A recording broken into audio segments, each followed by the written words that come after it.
Que nossos corações sejam iluminados pelo Espírito Santo e glorifiquemos ao Senhor nosso Deus, que nos deu a sua palavra e nos enviou Jesus Cristo, o nosso Salvador.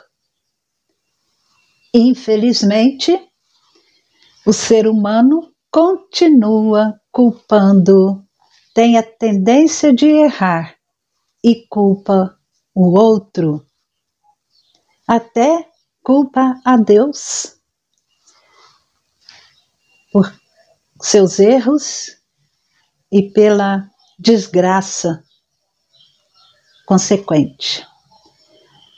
Foi assim no Éden, a mulher que tu me deste, disse Adão, e tem sido assim. Erramos e culpamos o outro e até mesmo Deus. E a igreja do Senhor, a igreja pode ficar lotada de gente querendo as bênçãos de Deus, mas as pessoas não fazem questão de prestar atenção, de ouvir a palavra, os termos da aliança com Deus. Quem não tiver pecado, seja o primeiro a atirar a pedra. Nós, cada um de nós, enfrentamos esse mesmo problema. Por isso, nós vamos estudar a partir de hoje Juízes e Ruth. O que vai ser? Maldição ou proteção?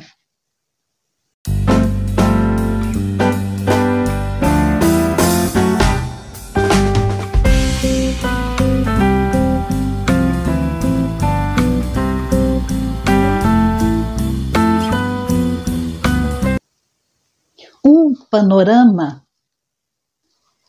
nos dá uma visão geral do contexto dos livros de Juízes e Ruth. Panorama bíblico, uma adaptação aqui dos livros, desses livros, conforme a Bíblia de Estudo de Genebra. E é importante para nós termos uma compreensão, um entendimento melhor, ver o contexto, a época, como foram os acontecimentos. E esse livro de Juízes, primeiramente, tem acontecimentos que foram narrados, abrangem um período de aproximadamente, cerca de 350 anos. Da conquista de Canaã em 1400 a.C. até imediatamente antes de Samuel ungir o primeiro rei de Israel, foi aproximadamente 1050 a.C. E Juízes, esse livro, pode ser visto como um sermão dirigido à comunidade da aliança, ao povo de Israel, ao povo de Deus, em tempo de crise. Os leitores de Juízes eram de uma geração posterior, enfrentando sua própria luta, sua própria crise quanto a guardarem a aliança divina. E as narrativas de sucessos, fracassos, ora traziam encorajamento, ora tranquilizavam a nova geração. E Juízes vai registrar um período de ignorância e de pecados grosseiros. Em Juízes, capítulo 6, o versículo 13, encontramos uma questão, que é uma questão central, levantada por Gideão. Ele diz: Ah, meu Senhor, se o Senhor Deus está conosco, por que nos aconteceu tudo isto? Gideão levanta essa questão, que é uma questão central. No livro de Deuteronômio há uma advertência. Eles tinham sido advertidos, o povo tinha sido advertido em Deuteronômio de que o resultado do afastamento de Deus para servir a outros deuses, aos ídolos, seria o tipo de sofrimento que sobreveio durante o período dos juízes. Deus pareceria estar ausente e a terra se encheria de angústias. Deuteronômio 31, versículos 16 e 17, o Senhor disse a Moisés: Eis que em breve você vai morrer, e então este povo se levantará e se prostituirá, seguindo deuses estranhos na terra em que vão entrar. Eles me deixarão e anularão a aliança que fiz com eles nesse dia. A minha ira se acenderá contra eles, e eu os abandonarei, e deles esconderei o rosto para que sejam destruídos, e tantos males e angústias os alcançarão, que naquele dia dirão: não é verdade que estes males nos alcançaram porque o nosso Deus não está entre nós? Certamente esconderei o rosto naquele dia, por todo o mal que tiverem feito, por terem se voltado para outros deuses. O povo abandonando, se afastando de Deus, e eles dizem: Deus não está entre nós.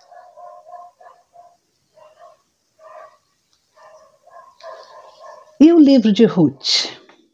O livro de Ruth, ele pode ter sido escrito nos tempos de Samuel, em 1050 a.C., no começo da monarquia em Israel, ou nos tempos de Davi, em 1000 a.C., ou no século seguinte ao exílio da Babilônia, em 450 a.C. A referência a Davi, aqui em Ruth, no capítulo 4, é interessante.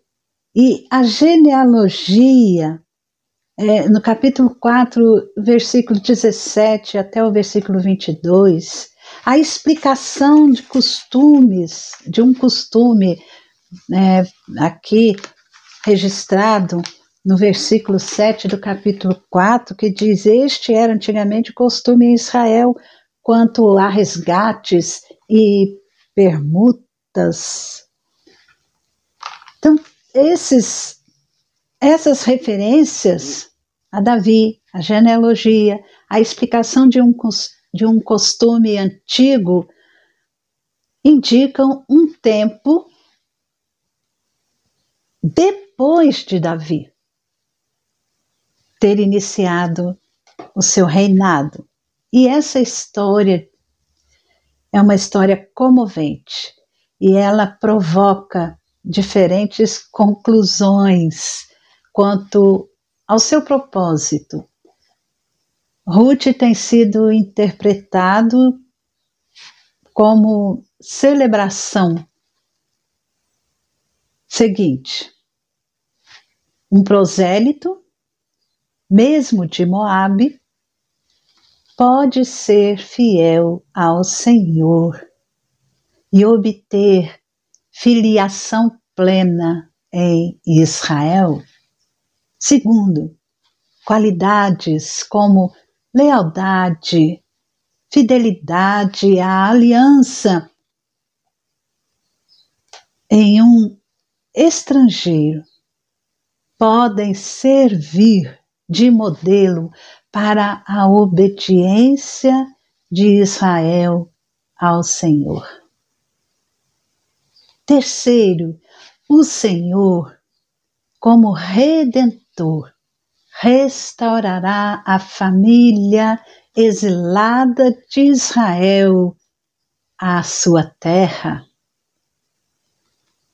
E à luz do final, no capítulo 4, a partir do versículo 18, porém, e considerando-se uma data próxima a Davi, o principal propósito parece ser evidenciar a legitimidade da realeza de Davi, a primazia da tribo de Judá, o pai de Pérez, já havia sido estabelecida em Israel. Agora a primazia de Davi precisa ser estabelecida, apesar de haver ali em sua genealogia uma ascendente moabita. Boaz é o modelo do parente que redime, e Ruth graciosamente reflete o amor fiel de Deus, que é uma característica, esse amor fiel de Deus, característico da aliança, reivindicando assim refúgio sob as asas do Senhor e permanecendo junto a Noemi. Esse é o panorama dos livros de Juízes e Ruth. E eu quero deixar aqui com você, mostrando que toda essa história aqui registrada em Juízes, Ruth, no Antigo Testamento, são importantes, são necessárias para o nosso entendimento da história da redenção. E lá em Hebreus, nós veremos que o sacrifício definitivo Jesus Cristo fez. Jesus Cristo fez a vontade de Deus. Jesus Cristo, o seu sacrifício foi único, absoluto. Seu sacrifício é o que tira o nosso pecado. O modelo da lei agora é Jesus Cristo. Vivemos hoje na aliança da graça de Deus em Cristo Jesus. Somos santificados por meio da oferta do corpo de Jesus Cristo, que foi realizada de uma vez por todas. Ele se ofereceu para sempre. Um único sacrifício pelos pecados. E está agora vivo, ressurreto, assentado à direita de Deus. Com a sua morte e ressurreição, uma única oferta, ele aperfeiçoa por toda a eternidade todos quantos que estão sendo santificados, sendo perdoados os nossos pecados, nossas transgressões. Não existe mais necessidade de sacrifício. Jesus Cristo, o Cordeiro perfeito, ofereceu-se em meu lugar, no seu lugar, de modo pleno, perfeito, eterno e eficaz. A nova aliança está em Cristo Jesus. Ela está feita em Cristo Jesus. E assim, quando Ele voltar, não será mais para eximir o pecado, mas para brindar salvação a todos que o aguardam. Aqui nós lemos no Antigo Testamento